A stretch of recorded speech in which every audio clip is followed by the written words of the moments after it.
더불어민주당 부평구을 국회의원 박선원입니다. 오늘은 김민석 국무총리 후보자 인사청문회 특별위원회의 위원 자격으로 이 자리에 섰습니다. 국민의힘은 김민석 후보자의 무차별적인 의혹 제기를 하기 전 해당 정당의 위원회 재산 증식부터 밝히시기 바랍니다. 공정과 상식의 잣대는 스스로에게 먼저 적용하십시오. 존경하는 국민 여러분, 최근 총리 인사청문위원인 국민의힘 주진우 의원이 김민석 총리 후보자에 대해 재산 형성과 채무 변제 의혹 제기 그리고 무차별적인 정치 공세를 반복하고 있습니다. 마치 자신은 아무런 죄가 없는 양, 아무런 흠결이 없는 양, 도덕적 우위를 자처하며 심판의 칼날을 휘두르는 듯 합니다. 그러나 정작 주진우 의원 본인 자신의 재산 형성과 사인 간의 채무 등에 대한 의혹은 해소되지 않고 있습니다. 오늘 이 자리를 통해 몇 가지 점을 분명히 지적하고자 합니다. 2024년 4월 26일 기준 공직자 재산 신고상 주진우 의원 본인 재산은 엄청납니다. 본인과 가족 명의로 신고된 재산 액수가 무려 총 70여 원에 해당합니다. 자그마치 김민석 후보자의 35배, 3,500%에 해당하는 어마어마한 액수입니다. 이 중 부동산은 약 40억 원, 예금과 현금, 주식 등 동산이 물경 31억 원, 차량이 1억 원 등입니다. 20년 가까이 공직에만 있었다는 사람이 도대체 검사 월급이 얼마나 된다고 생활비 다 쓰고 남으면 뭘 저금할 게 있다고 70억 원의 재산을 모을 수 있습니까? 김민석 후보자 가족 전체 재산은 약 2억 원인데 주진우 의원 가족 재산은 작년 7개월 동안 단 7개월 동안 2억 4천만 원이 늘었습니다. 김민석 후보자 가족 재산 전부인 2억 원의 120%에 해당하는 돈을 단 7개월 만에 불린 것입니다. 2025년 3월 등록된 공직자 재산 신고액을 기준으로 본인 예금은 5억 5천만 원, 배우자 예금 6억 6천만 원, 장남 예금은 1년에 4천만 원이 늘어서 자그마치 7억 8천만 원에 해당합니다. 일부 보험이 있었다고 하지만 상당 액수가 언제든지 현금으로 인출 가능한 현금성 자산들입니다. 이렇게 많은 현금성 자산을 가지고 있는 주진우 의원이 2024년에 사인 간의 채무는 1억 원, 배우자 1억 8천억 원이 있습니다. 합치면 2억 8천만 원입니다.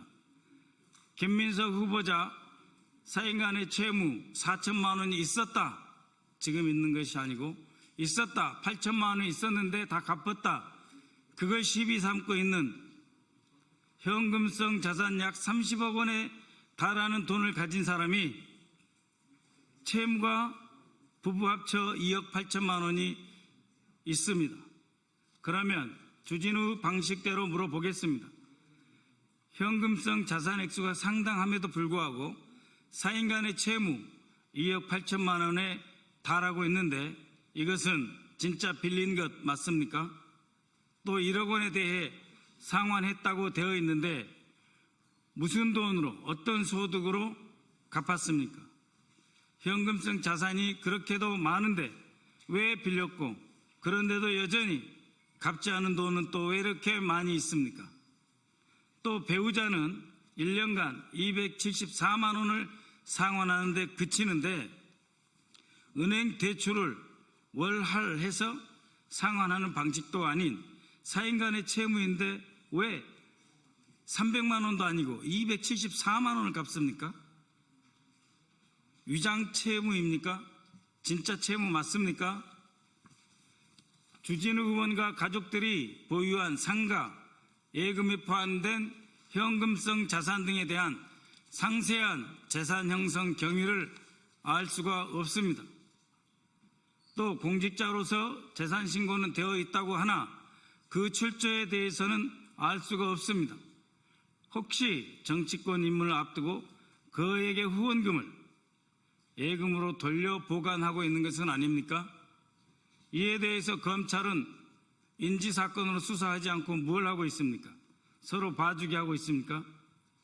또 주진우 의원의 아들 2005년생으로 김민석 후보자의 아들과 같은 나이입니다.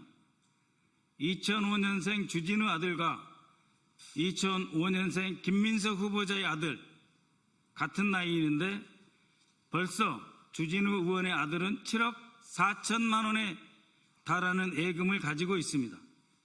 예금 200만 원 신고한 김민석 후보자 아들보다 370배에 해당하는 돈입니다. 조부의 증여에 의해서 형성된 것 아닙니까? 정상적이라고 자신할 수 있습니까? 조부의 증여가 맞습니까? 주진우가 김민석 후보자에게 조롱하는 용어를 빌려 쓴다면 할아버지가 스폰서입니까? 김민석 후보자는 모든 재산 증식을 세무신고 등 합법적 절차에 따라 진행했으며 그 내역도 제출하고 있습니다. 차용증 사본도 언론을 통해 공개하고 있습니다. 그렇다면 주진우 의원도 본인의 재산 증식 과정과 사인 간의 채무 그리고 그 차용금에 대한 차용증을 국민 앞에 낱낱이 공개할 의사가 있습니까? 모든 것을 다 해봐야 김민석 의원 재산 2억입니다. 거기 어디에 부정부패가 있습니까? 김민석 총리 후보자는 젊은 시절 이른 나이에 정치권에 입문하였습니다. 서울대 총학생회장 출신으로 386 세대의 대표 주자로서 주목을 받았고 30여 년 전인 2002년 민주당의 기대를 안고 서울시장 후보로 출마하여 화려한 정치적 조명을 받기도 했습니다. 그러나 그 이후 그의 정치적 여정은 결코 순탄치 않았습니다. 젊은 시절 시작한 정치였지만 그 누구보다도 험난한 가시밭길을 걸었습니다. 오늘 총리 후보자 자리는 그 지난한 세월 동안 스스로 역경을 이겨내고 극복한 과정에서 쌓아올린 노력의 결과물입니다. 정치자금 문제로 시련을 겪었고 표적 사정과 과중한 세금 압박으로 경제적 고통이 수년간 이어졌습니다. 전세금을 털어서 추징금을 갚고 매달 숨막히는 그 무거운 중가산세에 시달리며 신용불량자 신세까지 떨어졌습니다. 낙선과 정치 복귀를 반복하며 수많은 좌절과 실패를 맛보아야 했습니다. 화려하게 시작했지만 결코 쉽지 않았던 시간들, 그 시간 속에 누구도 김민석 후보자가 정치적으로 재기할 수 있을 것이다 라고 생각조차 하지 못했을 그럴 시간들이었습니다. 그러나 포기하지 않고 묵묵히 견뎌 마침내 국민 앞에 다시 선 사람, 그것이 오늘 우리가 바라보는 김민석 총리 후보자의 모습입니다. 그 긴 시간 동안 그는 누구보다 외로웠습니다. 정치적 후광 없이 거대한 조직이나 스폰서에 기대지 않고 스스로 버텨냈습니다. 주변 지인의 인간적 도움 이외에 기댈 곳조차 없었습니다. 정치적 미래가 불투명한 시기에도 끝까지 책임을 회피하지 않고 모든 추징금과 세금을 완납하며 자신과 가족을 지키기 위해 싸워온 사람입니다. 김민석 후보자는 과거 사건에 대해 사법적 심판을 이미 받았습니다. 처벌받을 만큼 받고 고통받을 만큼 받았습니다. 벌금형을 수용하며 법적 책임을 졌습니다. 전세금을 털어가며 2억 원의 추징금을 성실하게 납부했고 동일 사안에 대해 매월 140만 원에 달하는 중가산 증여세도 납부했습니다. 20여 년 가까운 세월 야인으로 지내면서 정치적 책임까지도 졌습니다. 그런 모습을 주진우 의원이 피식하며 웃어 비웃을 수 있습니까? 본인 얘기대로 자기 객관화가 너무 안 되는 것 아닙니까? 수많은 시련과 짐을 온몸으로 감내하며 여기까지 온 총리 후보자의 앞에서 정치적 공세를 위해 스스로 온 매무새를 가다듬을 정도의 정중함은 지켜줘야 하는 것 아니겠습니까? 국민의힘 주진우 의원께 촉구합니다. 정치적 도덕성을 말하려면 스스로의 거울부터 먼저 들여다보아야 합니다. 남의 상처를 발판 삼아서 자신의 정치적 이익을 쌓으려는 저렴한 공격은 국민의 상식과 공감을 얻을 수 없습니다. 김민석 후보자에 대한 무차별적 정치 공세를 중단하고 먼저 본인의 재산 형성, 정치자금, 금전거래, 자녀의 재산 형성 과정에 대해 국민 앞에 투명하게 소상히 밝히십시오. 그 과정에서 이해 충돌은 없었는지 충분히 소명해야 할 것입니다. 공정과 정의는 남을 두들겨 패는 도구가 아닙니다. 자기 자신을 뒤돌아보는 거울이 되어야 할 것입니다. 이상입니다.